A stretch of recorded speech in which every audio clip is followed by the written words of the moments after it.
بدھ مت کی کون سی چیز ایسی تھی جو آپ کو سمجھ نہیں آتی تھی؟ آپ کے مسلمان ہونے پر آپ کے خاندان اور دوستوں کا رد عمل کیسا تھا؟ جاپان میں آپ کو اپنے مذہب پر عمل کرنے میں سب سے بڑی مشکل کیا پیش آتی ہے؟ پھر وہ مجھ سے پوچھنے لگے تم ابھی تک مسلمان کیوں ہو؟ اسلام چھوڑ دو۔ میں نے کہا نہیں، میں ایسا نہیں کر سکتا۔ پھر بالآخر وہ کہنے لگے تم اب سے میرے بیٹے نہیں ہو۔ احمد معینو کون ہے؟ السلام علیکم ورحمۃ اللہ وبرکاتہ۔ میرا نام احمد معینو ہے۔ میرا پیدائشی نام نوکی ہے۔ میں جاپان سے ہوں۔ بنیادی طور پر میرا تعلق آئیچی سے ہے جو جاپان کے وسط میں ہے، اور آج کل ٹوکیو کے قریب چیبا میں رہتا ہوں اور ٹوکیو میں کام کرتا ہوں، اور میں جاپان مسلم ایسوسی ایشن کے 4 اماموں میں سے ایک ہوں۔ میرا نفس، میری انا، میری ذات تقریباً 13 سے 14 سال کی عمر میں بیدار ہوئی، اور میں خود سے سوال کرنے لگا میں کہاں سے آیا ہوں، میں کہاں جا رہا ہوں، اور میری زندگی کا مقصد کیا ہے۔ اور چونکہ میں جاپان میں پلا بڑھا تھا، قریب ترین مذہب جس کا ماحول میں نے پایا وہ بدھ مت تھا، تو میں نے سوچا کہ اگر میں بدھ مت مذہب اختیار کر لوں، خاص طور پر خالص بدھ مت طریقہ، تو میں اپنے سوالات کے جواب حاصل کر سکوں گا۔ ایک مرحلے پر تو میں نے مذہب کے ذریعے سچائی ڈھونڈنے سے ہار مان لی، لیکن پھر مجھے میلبورن آسٹریلیا جانے کا موقع ملا بطور ایکسچینج طالب علم تقریباً 1 سال کے لیے۔ پھر الحمدللہ وہاں قیام کے دوران میں ایک مصری خاندان سے ملا۔ وہ میرے ساتھ بہت اچھے طریقے سے پیش آئے، چنانچہ ان کے ساتھ رہن سہن کے ذریعے ان کو جان کر اسلام کے خلاف میرا معتصبانہ نظریہ آہستہ آہستہ ختم ہو گیا۔ وہ کون سی بات تھی جس کی وجہ سے آپ حقیقتاً اسلام کے بارے میں مطمئن ہوئے؟ اسلام کی طرف آنے کے بعد کہ یہ وہی مذہب ہے جس کی مجھے ہمیشہ سے تلاش تھی۔ میں اپنے مستقبل کے بارے میں خوف و اضطراب میں تھا، کیونکہ میں ان لوگوں میں سے ایک تھا جو اسلام کو معتصبانہ نظر سے دیکھتے ہیں۔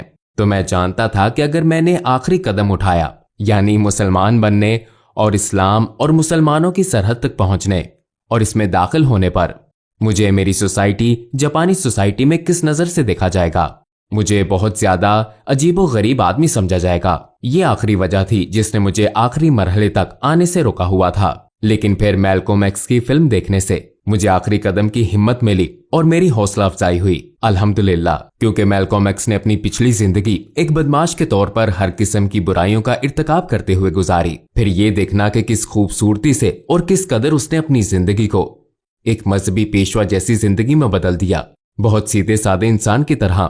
اور مزید یہ کہ حج کے مناظر دیکھنے سے جب وہ حج کے لیے مکہ گیا، جس سے وہ خود حیرت زدہ رہ گیا۔ کئی جگہوں پر بہت سے لوگ جمع ہوتے ہیں اس مقصد کے لیے کہ وہ فٹ بال کا میچ دیکھیں یا رقص یا موسیقی کی محفلیں، تفریح حاصل کرنے کے لیے، لیکن جو لوگ یہاں جمع ہو رہے ہیں، اتنے لوگ جمع ہو رہے ہیں ایک خدا کی عبادت کی خاطر۔ کیا اس تعریف سے بڑھ کر کوئی تعریف ہو سکتی ہے؟ میں نے کہا نہیں۔ پھر آخرکار مجھے یہ بات سمجھ آ گئی کہ مسلمان ہونے کا مطلب یہ نہیں ہے کہ آپ کو ڈرپوک انسان بننا پڑے گا۔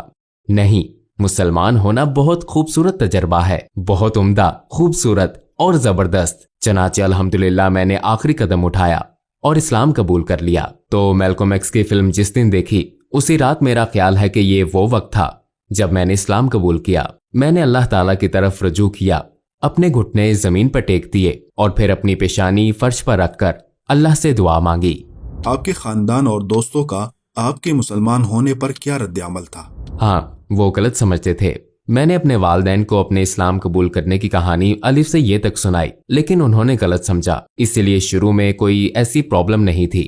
لیکن پھر جب جاپان میں سماجی حادثے پیش آئے، ظاہر ہے کہ یہ اوم نامی ایک جنونی ہجوم کی وجہ سے تھا، وہ لوگ جنہوں نے ٹوکیو کی سب وے ٹرینوں کے اندر قاتلانہ زہر پھینکی، حالانکہ اس کا اسلام سے کوئی تعلق نہیں تھا۔ انہوں نے عقیدہ رکھنے، کسی بھی مذہب سے تعلق رکھنے کے خلاف ایک بہت ہی منفی تصویر پیش کی۔ پھر جہالت کا معاملہ اور مسئلہ سامنے آتا ہے، یا اسلام کو نہیں جاننے کا۔ انہوں نے سمجھا کہ اسلام ایسا ہی ہوگا، ایسے جنونی لوگوں سے ملتا جلتا۔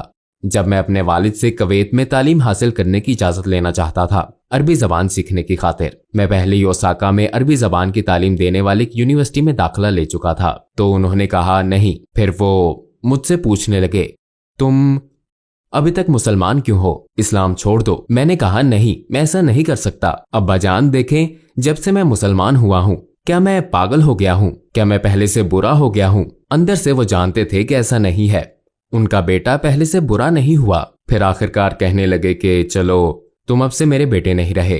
तो ये बहुत हैरान कुन बात थी। और फिर चूंकि मैं अभी भी पार्ट टाइम जॉब कर रहा था, लेकिन फिर भी किसी न किसी तरह अपने वालिदैन की कफालत में था, इसलिए मुझे अपनी जिंदगी गुजारने के लिए कोई और रास्ता तलाश करना पड़ा। फिर अगले दिन मैं कूबा शहर की मस्जिद में गया और अपने मसले के बारे में मिस्री इमाम से मशवरा किया। तो उन्होंने मुझे मिस्री सफारत खाने के नाम अजहर यूनिवर्सिटी में स्कॉलरशिप हासिल करने के लिए सिफारशी खत दिया। चनाचे मैंने वो खत मिस्री सफारत खाने को भेज दिया। फिर अपने वालिदैन के पास वापस गया और अपने वालिदैन के साथ बिल्कुल पुरसुकून माहौल में बैठा। और फिर मैंने देखा कि मेरे वालिदैन मुझे दोबारा कबूल कर रहे हैं, तो अल्हम्दुलिल्लाह। क्या उनमें से किसी ने आपके बाद इस्लाम कबूल किया?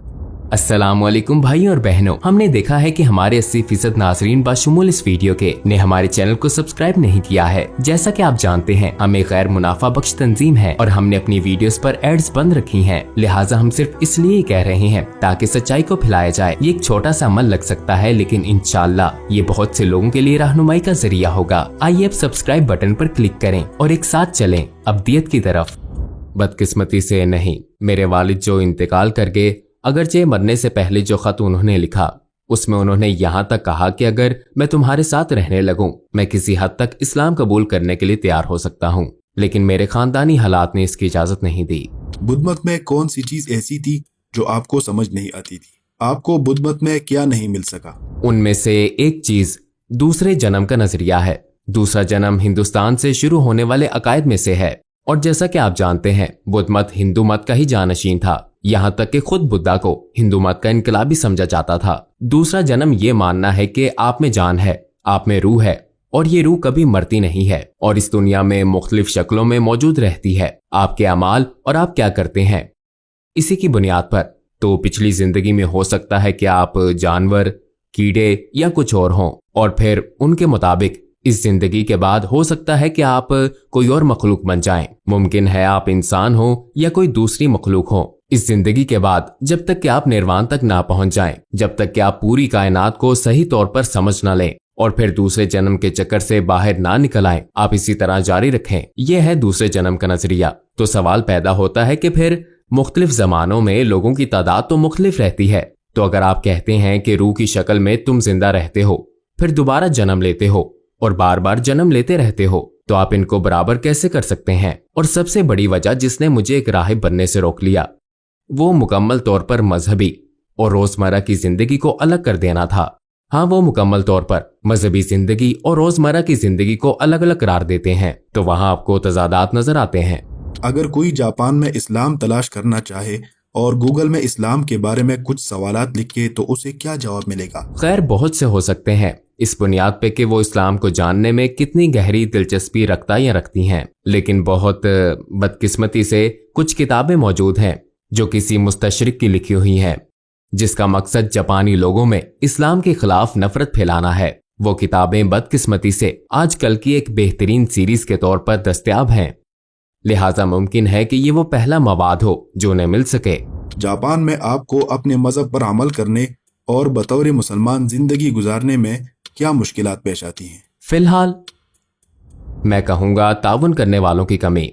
मसलन अल्हम्दुलिल्लाह मेरे 5 बच्चे हैं, लेकिन जैसा कि आप जानते हैं कि हमारे पास मेरा मतलब है कि मुझ समेत मेरा खानदान 7 अफराद पर मुश्तमिल है। मेरे खानदान और रिश्तेदारों के दरमियान वाहिद मुसलमान हम हैं। ऐसा ही मेरी बीवी का मामला है, तो हमारे खानदान नहीं है। खानदानों के हाथ जो ख्याल रखें बिरादरी का। हाँ, यहाँ तक कि वो कम्युनिटी जहाँ मैं रिहाइश पजीर हूँ, चीबा के क्योटो नामी जगह में, जहाँ निस्बतन ज्यादा मुसलमान रहते हैं, लेकिन मेरे देखने में मुसलमान नमाज के औकात में जमा होते हैं, लेकिन अपनी निजी जिंदगी के लिए मुझे उनमें कोई राब्ता नजर नहीं आता।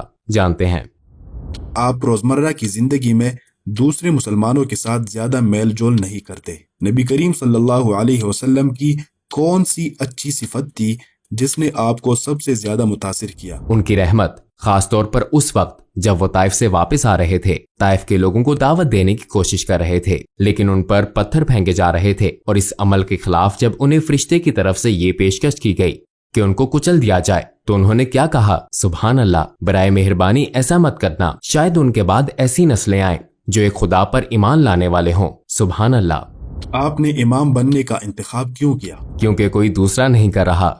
सुभान अल्लाह। मुसलमान होने के बावजूद बहुत कम ठहरते हैं। बहुत से लोग हैं जो कलमा शहादत का तलफ्फुज कर लेते हैं, लेकिन अल्लाह जानता है अल्लाह ही जानता है वो इसके बाद कलमा शहादत के बाद कैसे बन जाते हैं, क्योंकि कोई बकायदा निजाम नहीं है जो गिरने के बाद उनकी देखभाल करे। जानते हैं कोई भी नहीं।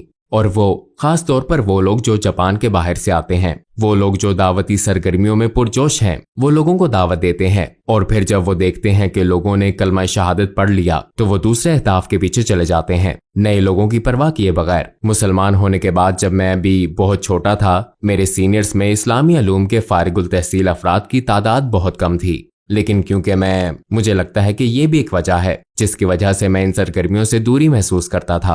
आप जानते हैं कि मैं टोक्यो में नहीं रह रहा था, इनमें से बहुत से टोक्यो में थे और इनकी बहुत कम सरगर्मियां मुझ तक पहुंची, मुझ जैसे लोगों तक पहुंची।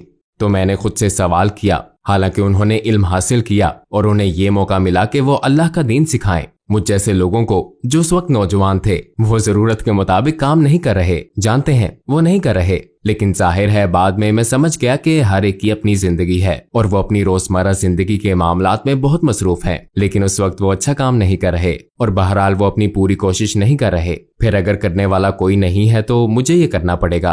आपके ख्याल में लोगों के इस्लाम पर इस कदर शिद्दत और सख्ती से तनकीद करने की क्या वजह है? यहाँ तक कि जापान में भी इसके नताइज नजर आते हैं। मेरे ख्याल में इसकी एक वजह यह है कि वो जानते हैं, वो समझते हैं कि इस्लाम सच्चा दीन है और क्योंकि वो अपने अंदर फौरन समझ जाते हैं इस्लाम को सच जानने और पहचानने के बाद, वो जानते हैं कि उन्हें इसे कबूल करना होगा। लेकिन अगर वो इसे कबूल कर लें तो ये उनको बोझ लगेगा, तो वो नफरत के साथ इसके खिलाफ काम करते हैं। क्योंकि आप जानते हैं इस्लाम की हदायत और तालीम के बगैर हमारा नफ्स हमारे खिलाफ बहुत मोटा, बड़ा और ताकतवर बन जाता है। क्या आप मजीद कुछ कहना चाहेंगे? जरूर। तमाम भाइयों और बहनों से दरख्वास्त है कि मेरे लिए और मेरे खानदान के लिए दुआ करना ना भूलें, और खास तौर पर मेरी वालिदा और मेरी बीवी की वालिदा के इस्लाम की, और मेरे रिश्तेदार भाइयों के लिए और सबके लिए। आप जानते हैं हमारे जैसे हालात वाले लोग, मुझ जैसे बहुत से इस्लाम कबूल करने वाले लोगों के वालिदैन अभी भी मुसलमान नहीं हैं, तो हमारे लिए दुआ करें। शुक्रिया। जज़ाकल्लाह खैर।